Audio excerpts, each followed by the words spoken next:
यह कहानी है, पुराने समय की बात है।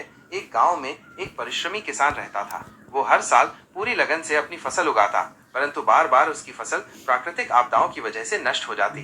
कभी तेज बारिश, कभी भीषण गर्मी, तो कभी ठंडी हवाएं उसकी मेहनत पर पानी फेर देती। हर बार उसे निराशा ही हाथ लगती। एक दिन वह किसान अत्यंत दुखी होकर भगवान से प्रार्थना करने लगा।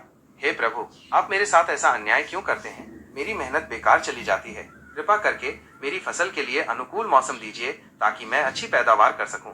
भगवान उसकी पुकार सुनकर प्रकट हुए और बोले, तथास्तु, अब से मौसम तुम्हारी इच्छा के अनुसार चलेगा। जब चाहोगे बारिश होगी, जब चाहोगे धूप निकलेगी। किसान बहुत प्रसन्न हुआ और नए जोश के साथ खेती करने लगा। अब जब उसे बारिश की जरूरत होती तो वो बारिश करवा लेता, जब धूप चाहिए होती तो सूरज चमक उठता। मौसम पूरी तरह से उसके नियंत्रण में था। समय बीता और फसल लहलहाने लगी। किसान ने सोचा कि अब की बार उसकी मेहनत रंग लाएगी, लेकिन जब कटाई का समय आया तो उसने देखा कि फसल की बालियां खोखली थीं, उनमें दाने ही नहीं थे।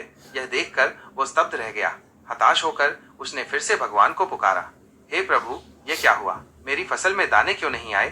भगवान मुस्कुराए और बोले, प्रिय किसान, तुमने अपनी फसल को कभी संघर्ष करने ही नहीं दिया। न तो उसे तेज हवा का सामना करना पड़ा, न ही धूप की तपिश सहनी पड़ी, न ही बारिश की मार झेलनी पड़ी। संघर्ष के बिना कोई भी चीज मजबूत नहीं बनती। जिस तरह सोना आग में तपकर निखरता है, उसी तरह संघर्ष ही जीवन को सशक्त बनाता है। किसान को अपनी गलती का एहसास हुआ। उसने समझ लिया कि कठिनाइयां ही हमें मजबूत बनाती हैं और जीवन में आने वाली परेशानियां हमारी क्षमता को निखारती हैं। कथा की सीख। इस कहानी से हमें ये सीख मिलती है कि संघर्ष के बिना कोई भी व्यक्ति सशक्त नहीं बन सकता। जीवन में आने वाली कठिनाइयां ही हमें सच्ची सफलता और मजबूती का स्वाद चखाती हैं।